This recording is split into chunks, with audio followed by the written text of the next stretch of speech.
With that, let's dive right into what is the school board's role when it comes to balanced calendar. So if we could go to the next slide, please. Thank you so much. So the school board's role really falls into three things. It's governance, which includes, setting the tone, evaluating the superintendent, carrying vision and mission for the school district. Also policy. The board realm is in that policy range. Sometimes policies are necessitated by changes in the law. Other times, policies are something that you want to use to put a framework around the work of the district.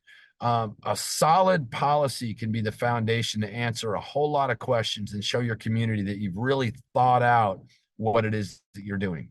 And then finally, one of the major roles of the school board is budgeting and making sure, particularly vision aligned budgeting, where you're making sure that the resources that you're allocating for the work of the district are in alignment with your strategic plan, with your vision, and with your mission.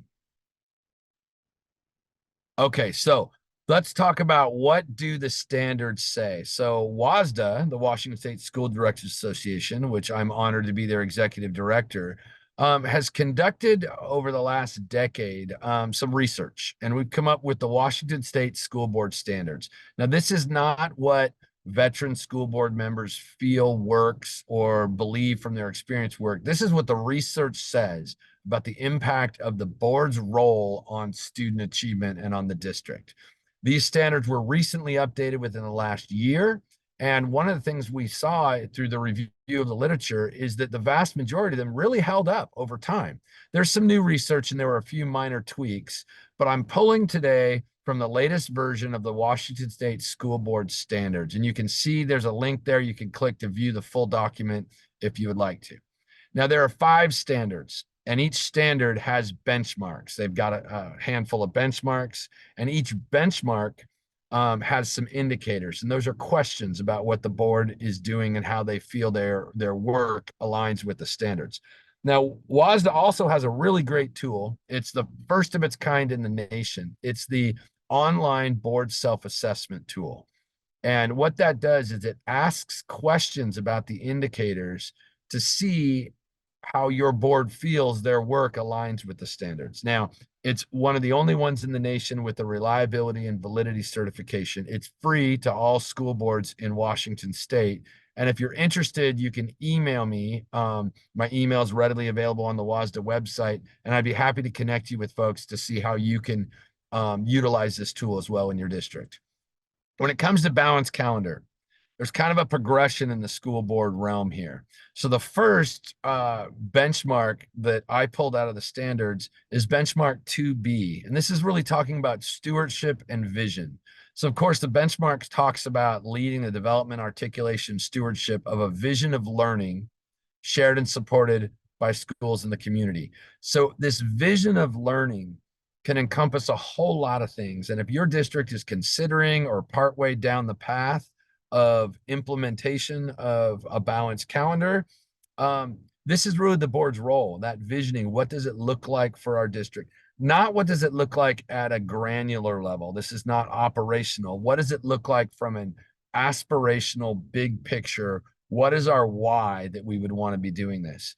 And when we talk about that stewardship, every successful initiative needs stewards. They need people who believe in the work, who understand why we're doing the work, and who are out there saying, this is a good thing for our kids and for our community. So some examples of what the school board can be doing in alignment with this particular standard in the stewardship and vision area is read the research. If you're a school board member in a district who is considering balanced calendar, there's a wealth of research available through this support network and through this group. Read the research. Be aware of the impacts and benefits of a balanced calendar. Hold some board work sessions. Talk about it as a board. Come up with questions. If you have a question, chances are families and staff and other people in your community may have the same question, and you have access to the leading researchers and experts in this field here within this network. So ask those questions. Network with other school board members. We can provide a list of which other school districts are considering the same thing and reach out. Just make sure that you listen and learn as you're forming that vision to be the steward. So let's go to the next slide. The next slide, after you get your vision set, is collaborating. And the standard says collaborating with families and communities. I also put including staff here, because the decisions that are made at the board level and at the district office level, you've got to have that buy-in from the critical mass on your staff. So when you're talking about collaborating with families and community members, responding to diverse interests and needs and mobilizing those community resources, this is where districts do awareness campaigns. We're having conversations about this. You take what you learned in the research, and you, as the board and those liaisons between the district and the community, can go out and help others become aware of the benefits here. A lot of boards are doing listening sessions. Now, a listening session is with students, families, communities, with your staff, and that can comprise many times the president and vice president, or two board members and some district office folks. If you have 3 or more board members, you do need to post it as a special meeting. Got to remember, we're following OPMA here. And if you have any questions about that, email me and I'm happy to walk you through that. But sometimes boards have been holding special public comment sessions at their board meetings. This is a great idea. Now, you are required by law to have public comment periods at any regular board meeting where you're going to take action. So this is not in place of your usual public comment. Remember, at a usual public comment session, you can't dictate that people are commenting just on items on the agenda, or that they have to live within your district, or they have to have a student in your district. None of that. You can't do any of that for your regular public comment. But if you wanted to, in addition to that, later in your agenda, have some special public comment, you can limit that to, we'd only like folks to comment based on the balanced calendar initiative. Just make sure that you don't supplant your regular public comment period. And then outreach to neighboring districts, joint board meetings. When I was a superintendent, a couple times a year, we would have joint board meetings with the neighboring school boards and school districts. Again, you post it as a special board meeting. You get one of your districts to host it. But these are great ideas to have work sessions. Maybe multiple districts in your area are considering a balanced calendar. Maybe you're the only one in your area, but you do want to talk to your fellow board members and other neighboring districts to see how does that impact shared resources. For example, your athletic and activity calendars where you may be competing against others, or what would the impact be if you have a transportation co-op, or some of these other types of things. We know, I was superintendent of Rainier, and whatever Yelman Tenino did, if Rainier was doing something different, that was okay, but sometimes there was a need to express that in the community. So of why we were doing something different than our surrounding neighborhoods, school districts. So you want to make sure that you don't go it alone. Make sure that you're reaching out to, as a school board member, to the neighboring school boards so they know what you're thinking. And who knows, maybe you can encourage others to contemplate balanced calendar as well. So let's go on to the next standard. So we've talked about our vision and stewardship, and we talked about collaborating. Now it's time to look at policies and procedures. So one of the benchmarks is adopting policies based on well-researched practices. You've got all the research here that emphasize the belief that all students can achieve at high levels and that support continuous improvement of student achievement. Well, if you look at the research on balanced calendar, there's a wealth of it that talks about when you're supporting continuous improvements for students, that balanced calendar is one tool that does that. So when you start looking at what policies may be affected in this and how you might want to tweak them, look at your policy on school calendars. How is the school calendar set? Check your contracts. Most districts have language on school calendar adoption in their contracts with their labor groups. Look at your policy on instructional materials. Is there anything that would have to tweak there? Look at your policy on academic support. You probably have policy on special education, Title I, LAP, or other things like that. How would those need to be tweaked? The reason you want to look holistically at your policies is that you don't want to start an initiative that has a critical mass supporting it. And then all of a sudden you show up to a board meeting one night and someone in public comment says, you're in violation of policy XYZ on academic supports because you're doing this balanced calendar thing that I didn't want you to do. And you didn't update your policies to reflect what you were doing. And so now I've got you. You're violating policy. So you just want to make sure your policies are the rules that you set for the operation of your school district. And sometimes laws require certain things, particularly if you look at special education and some of those others. So you can't modify them to be contrary with the law, but you can modify them to meet your instructional delivery models. So it's not just writing a policy on balanced calendar, but it's going through your policy manual and taking a look at what other policies may be affected. Because to really successfully implement a new initiative, you want to make sure you've got that policy that is in place to stand on. So let's see. Let's go ahead and go to the next slide. So we've got our vision, we've done our collaboration, we've got our policy. Now it's time to put our money where our mouth is. So when you get to budget and resource allocation, you all right now are in budgeting mode. You're looking at enrollment projections, you're looking at outcomes from the legislative session, you're looking at your fund balance, you're looking at your staff size. And you've got to make some decisions this spring that set you up for success with your budget adoption that you'll do in early summer for next school year. So when you're boards that are high performing, they adopt and monitor a budget that allocates the resources to the district's vision, goals, and priorities. We call that vision aligned budgeting. It's not necessarily the board deciding to move $10,000 from this line item to this line item. It's the board being the stewards of the vision, and then the superintendent and business manager bringing back a draft budget to the board that says, to accomplish our strategic plan and in alignment with our vision, here is where we need to put our resources and allocation. So this is really the board, superintendent, and business manager team. You want to identify the costs, right? You want to see where does money, where do you need to reallocate resources? Examine those impacts on your special ed funding, your Title I, and your LAP funding. Also transportation, also food service. So I know I'm preaching the choir because hopefully many of you are already having these conversations.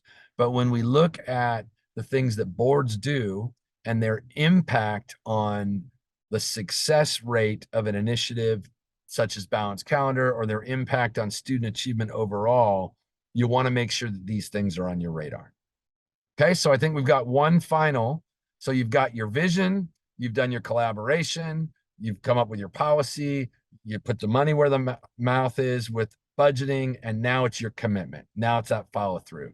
So highly successful boards commit to continuous improvement in student achievement at each school and throughout the district. That doesn't mean you can't have one school piloting this, but this is where you're committed to the students district-wide. You are equally committed if you've got one school that's doing a pilot program, or maybe your whole district is, to that student success. So here's ways that boards in the board domain show that commitment. They tour buildings. Now, we want our principals and our teachers and our paraeducators and other instructional staff to be focused on kids. So this isn't just randomly on a Tuesday driving down to an elementary school and showing up. This is about scheduling with your superintendent appropriate times to do walkthroughs and to tour and see how this is going, see how the instruction is, get there in an intercession, see what the interventions are looking like, review the data, have a regular quarterly data reviews as board work sessions, promote the successes. When you see great successes, promote them on social media, promote them at your Lions Club, at your Rotary meeting, at the end of your driveway when you're getting your mail with your neighbor and they've got a question about what is this balanced calendar thing, and you say, you know, I was in a school last week and I saw X, Y, and Z, and I am so excited to see an initiative like this having a true impact on students. It gets back to the first standard about stewardship. You have to show that you, as the elected officials, are committed to follow through on this, but also identify those barriers. So problem solve those barriers as a board and superintendent team. I've never seen an initiative that was smooth out of the gates, right? This is change. This is big change for the betterment of kids. But when you run up against those barriers, sit down as a board and superintendent team and work through them. You don't have to do this in secret. In fact, it's better if you're transparent about it. Have a board work session, tag on an extra hour to the beginning of a board meeting and say, we've identified some barriers and let's talk about ways that we can move through that. That's going to show the community not only your commitment to the initiative, but also your commitment to make sure that the initiative is functioning in a way that meets the needs of all students and children. Not that you're just going at this regardless, but that you're going at this with a very thoughtful, strategic approach, and that you're willing to make adjustments as necessary. So the last thing, and then we'll turn it over to questions here, is what happens if your board's in disagreement? This never happens, right? We all 5 board members and the superintendent are always aligned. No, we know that's going to happen, right? Ultimately, what passes at a board meeting by a majority of a quorum of the board becomes policy. The board votes, if it's 5-0 or 4-1 or 3-2, the outcome is what the majority has.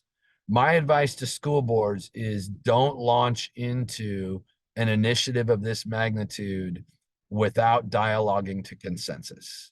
So if you're thinking about a balanced calendar and you're having these workshops, keep talking, keep looking at the research, go tour other districts, go talk to other districts, have joint board meetings with other districts. Even if they're not in our state, find districts where balanced calendar is working and continue to dialogue to consensus. If you've got that one board member who says, I will never support this, and you move forward on a 4-1, just know that that makes things a little more challenging. If you've got 2 board members and you're split at a 3-2, my advice would be to not hit the green light yet and continue to dialogue to consensus. Maybe bring in an outside facilitator to do that. I wouldn't rely on your superintendent to as that facilitator, not because they aren't skilled, but because it's difficult to be a prophet in your own land. Sometimes having an outside third-party person come in is the best way to do that. The reason why I would be cautious if you're in that 3-2 land is because turnover of one school board a year into an initiative like this could result in 3-2 the other way and swing that pendulum on your students and on your families and on your community. So you need to have solid support from the board level down before going into something this big. And if you'd like some pro tips, or if you'd like WSSDA as a facilitator at a board work session to help process that dialoguing the consensus, that's what we do. We're here to serve you. So with that, let's see if there's any questions here. Does anybody have any questions? We didn't set it up and ask you to put them in chat, but if you want to go ahead and open your mic, if you've got any questions for Tim, this would be the time for him to field those.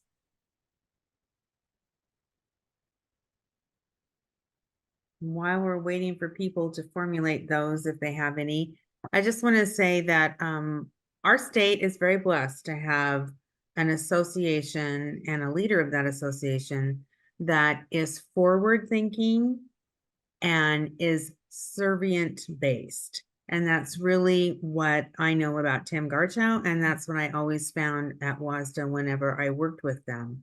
And so if you haven't experienced the support you can get from WSSDA, I would say you're missing out, because they really can support any initiative that you're working with or any speed bump you're trying to get over. They're there to serve you and to help. So I highly recommend you connect with them if you haven't. Thank you for the kind words. I'm putting my cell number in the chat here, that if anybody has questions I don't want to ask in front of the group, offline, give me a call. I'm typically on my phone all day, every day, but if you leave a voice message, I get back to you within 24 to 48 hours. So yes, I appreciate you that's all. a good idea, Tim, because they might have questions that they don't want the whole world to hear. Absolutely. I just want everybody to remember that when it comes to why you would do a balanced calendar, you have everything you need to answer that question here. You have the leading national experts. You've got a phenomenal support team. When it comes to how you do it, you know your communities. So my advice is really from a formulaic standpoint, but please keep the standards in mind. The standards truly show the nexus between that board and superintendent team and student achievement. So thank you, everybody. I appreciate the time. Thank you again, Tim. We appreciate your time and going through everything you did to make it happen. Thanks again. You'll be able to find Tim's presentation in our participant folder. In fact, all of tonight's presentations, but just so you know, it's there and he's serious. If you want to reach out to him, he'll get back to you.